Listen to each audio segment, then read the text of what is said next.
नमस्कार, आप मेरे साथ देखना शुरू कर चुके हैं लेट्स डिस्कस।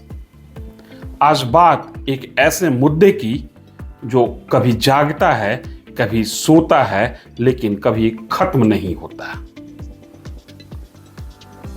हर व्यक्ति की एक अपनी समझ होती है, एक अपनी सोच होती है, और हर पॉलिटिशियन का और हर पॉलिटिकल पार्टी के पास एक अपना मुद्दा होता है। उदाहरण के तौर पर कांग्रेस का एक कोर मुद्दा है सेकुलरिज्म, समाजवादियों का कोर मुद्दा है अगड़ा पिछड़ा, भाजपाइयों का कोर मुद्दा है राष्ट्रवाद, और नीतीश कुमार का कोर मुद्दा है बिहार को विशेष राज्य का दर्जा दिलाना।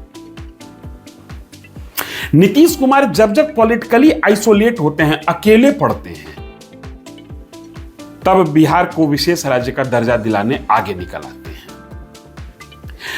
नीतीश कुमार जब तक पॉलिटिकली जमात में होते हैं, कंफर्टेबल जोन में होते हैं, सहूलियत में रहते हैं, तब ये मुद्दा गायब रहता है। ऐसा मैं इसलिए कह रहा हूं कि आज एक बार फिर दो कारण से, पॉलिटिकल और प्रशासनिक दोनों वजह से, नीतीश कुमार बिहार को विशेष राज्य का मुद्दा दिलाने के लिए प्रयासरत हैं। बाकायदा घोषणा कर दिया, राज्य भर में आंदोलन करेंगे। अपने सहयोगी दल जो इनसे दुगना ताकत रखती है सदन के अंदर,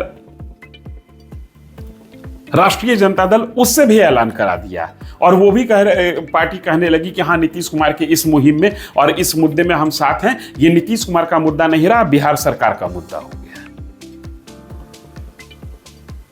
इसके पहले ये मुद्दा नीतीश कुमार लेकर चले थे 2012-13 में, और 2014 का लोकसभा चुनाव बिहार को विशेष राज्य का दर्जा दिलाने के नाम पर ही लड़े थे।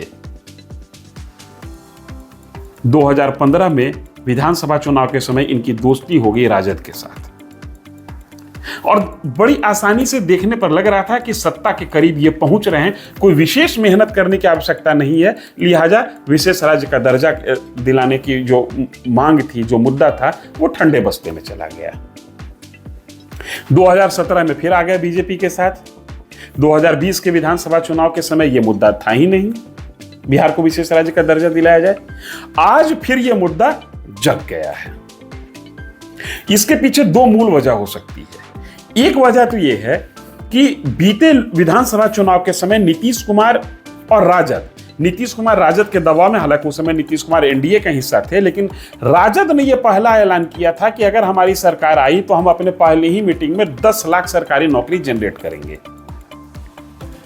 लिहाजा मजबूरी में नीतीश कुमार भी कहे कि वो 10 लाख देंगे तो हम 20 लाख देंगे।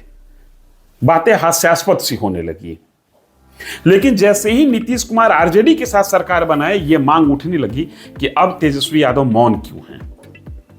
कहां गया बेरोजगारों को 10 लाख सरकारी नौकरी देने का वादा? आनन फानन में शिक्षकों की थोक भाव में बहाली शुरू हो गई, और भी विभाग में बहाली शुरू हुआ, लेकिन थोक भाव में शिक्षकों की बहाली शुरू हुई।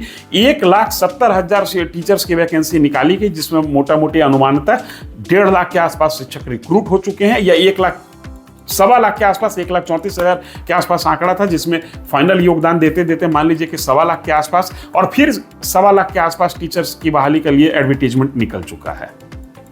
6,000 से ऊपर प्रधानाध्यापक की बहाली के लिए एडवर्टीजमेंट निकल चुका है।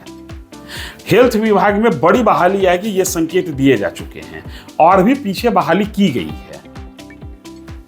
अब मामला आ गया वेतन देने का।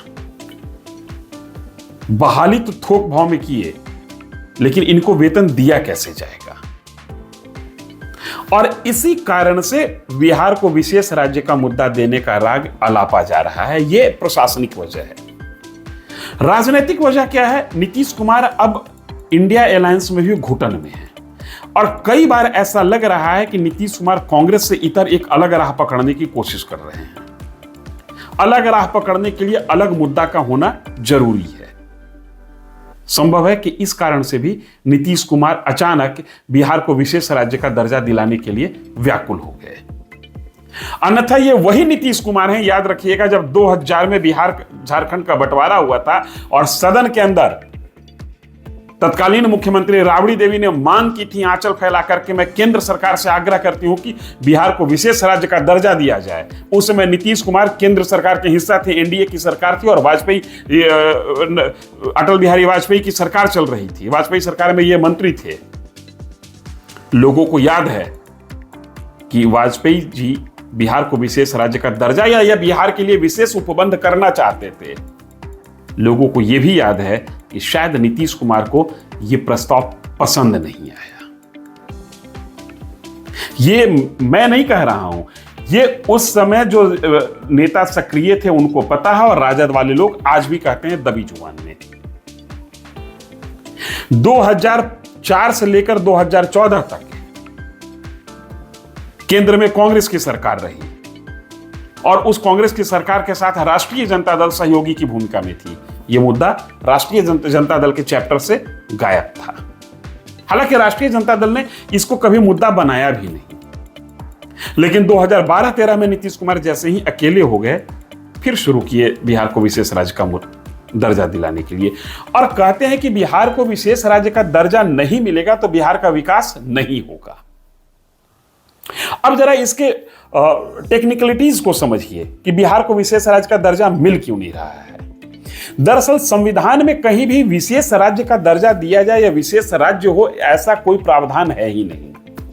5वें वित्त आयोग से पहली बार विशेष राज्य या विशेष राज्य का दर्जा देने जैसी बात निकल कर आई। यह 60 के दशक के उत्तरार्ध की बात है। फिफ्थ फाइनेंस कमीशन ने यह रिकमेंड किया कि कुछ स्टेट को विशेष राज्य का दर्जा दिया जाना चाहिए और वित्तीय व्यवस्था में उनको विशेष छूट मिलना चाहिए। इसको गाडगिल फॉर्मूला कहते हैं। इस फॉर्मूले के तहत जो पैरामीटर फिक्स किया गया, उसमें पहाड़ी और दुर्गम क्षेत्र का होना, इंटरनेशनल बॉर्डर का सटना, आबादी कम होना और जनजातीय आबादी की संख्या ज्यादा होना, इस तरीके से कुछ क्राइटेरिया फिक्स किया गया। उस समय कुछ राज्यों को विशेष राज्य का दर्जा दिया गया, बाद में इस कैटेगरी में कुछ और राज्यों को इंक्लूड किया गया, जिसमें ज्यादातर नॉर्थ ईस्ट के स्टेट हैं। आसाम, अरुणाचल प्रदेश, सिक्किम, नागालैंड, त्रिपुरा, ये स्टेट हैं। इधर के राज्यों में हिमाचल प्रदेश और उत्तराखंड, यही दो ऐसे राज्य हैं जिनको विशेष राज्य का दर्जा मिला हुआ है। विशेष राज्य के दर्जा मिल जाने से फायदा क्या होगा? दो फायदा जो प्रत्यक्ष तौर पर हर व्यक्ति समझ सकता है, वो ये है कि विशेष राज्य का दर्जा जिस राज्य को प्राप्त होता है, उस राज्य को केंद्र से मिलने वाली राशि में 90% अनुदान हो जाता है और 10% ऋण रहता है, वो भी बगैर ब्याज के। अनुदान आपको मिल गया, लौटाना नहीं है, और ऋण लौटाना है लेकिन उस पर ब्याज नहीं देना है। अगर विशेष राज्य का दर्जा नहीं मिलता है तो आपको जो केंद्र से राशि मिल रही है उसमें 30% अनुदान है और 70% ऋण है। ऋण चुकाने के लिए आपके पास पैसा होना चाहिए, ऋण है तो उस पर ब्याज भी है। यहां बिहार में रेवेन्यू के नाम पर कुछ विशेष है नहीं। ले दे के राज्य सरकार अपने बूते जो रेवेन्यू जनरेट करती है वो 35 से 40 हजार के आसपास, 35-40 हजार करोड़ के आसपास है, और केंद्र से मिलने वाली राशि 1 लाख और 1 लाख से 1,20,000 करोड़ के आसपास जाती है। दूसरा फायदा क्या होगा? अगर बिहार को विशेष राज्य का दर्जा मिल जाए तो यहां पर जो बड़े पूंजीपति हैं, अडानी अंबानी जैसे लोग हैं, वो आएंगे और इंडस्ट्री लगाएंगे। उनको कर में रियायत मिलेगी, लिहाजा कर में रियायत मिलेगी तो उद्योगपति यहां पर इंडस्ट्री लगाना शुरू करेंगे, और यहां इंडस्ट्री लगेगी तो यहां के लोगों को रोजगार मिलेगा और यहां की आर्थिक गतिविधि में तेजी आएगी। लिहाजा इकोनॉमी जब तेजी से मूव करेगा तो मनी जनरेट होगा और पैसा जनरेट होगा, तो शायद बिहार विकसित राज्य हो जाए। लेकिन जिन राज्यों को विशेष राज्य का दर्जा मिला है उसकी हकीकत क्या है, यह समझिए। शायद जितने राज्यों को विशेष राज्य का दर्जा दिया गया है उनमें से कोई भी विकसित राज्य कहलाने की स्थिति में नहीं आया है। बावजूद इसके कौन आया कौन नहीं आया, इस विषय को किनारे छोड़ दिया जाए, केंद्र बिहार को विशेष राज्य का दर्जा देता क्यों नहीं है? बिहार सरकार के आग्रह पर मनमोहन सिंह की सरकार ने एक कमेटी का गठन किया था जिसको रघुराम राजन कमेटी कहते हैं। उस कमेटी ने 2013 में अपनी रिपोर्ट दी थी और उस रिपोर्ट में यह कहा गया कि किसी भी राज्य को विशेष राज्य का दर्जा देने की आवश्यकता नहीं है, हाँ उनको विशेष वित्तीय सहायता जरूर दी जाए। नीतीश कुमार वित्तीय सहायता के लिए तैयार नहीं है। इनको पता है कि वित्तीय सहायता क्षणिक होगा, ये कभी मिलेगा कभी नहीं मिलेगा, सहायता बार बार नहीं की जाती है। लेकिन एक बार विशेष राज्य का दर्जा मिल गया तो उसका काल चिरस्थायी होगा। जिसको जो दर्जा मिल जाता है वो दर्जा छीना नहीं पाता है। ये इस देश की राजनीति इस बात को समझती है। आरक्षण मिलना शुरू हुआ था कि 10 साल में खत्म हो जाएगा, लेकिन खत्म नहीं हुआ। जो जिसको मिल रहा है वो मिलते ही जा रहा है। एक बार देखिए कि कोविड के कारण मुफ्त अनाज देने की व्यवस्था सरकार ने शुरू की, उसके बाद कोविड चला गया। अब राजनीतिक कारण है, अनाज दिया जा रहा है और दिया जाता रहेगा। तो नीतीश कुमार को यह पता है कि आर्थिक सहायता नहीं लेना है, बिहार को विशेष राज्य का दर्जा दिलाना है, ताकि दर्जा निरंतर मिलता रहेगा, चिरंतन मिलता रहेगा। और इसीलिए नीतीश कुमार के साथ जितनी भी पॉलिटिकल पार्टियां हैं वो एक हो जा रही हैं।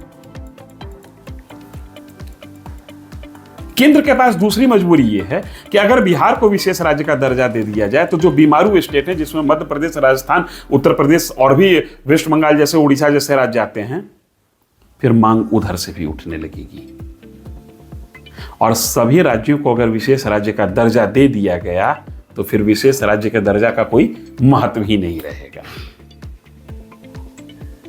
लेकिन आज इस विशेष राज्य के दर्जे के मुद्दे पर जो मैं समझ पा रहा हूं कि नीतीश कुमार को पहला जवाब तो राजद को देना चाहिए। जब राबड़ी देवी सदन से मांग की थी कि बिहार को विशेष राज्य का दर्जा दिया जाए, अटल बिहारी वाजपेयी की गवर्नमेंट थी और आप केंद्र सरकार में मंत्री थे, उस समय आप चुप क्यों थे?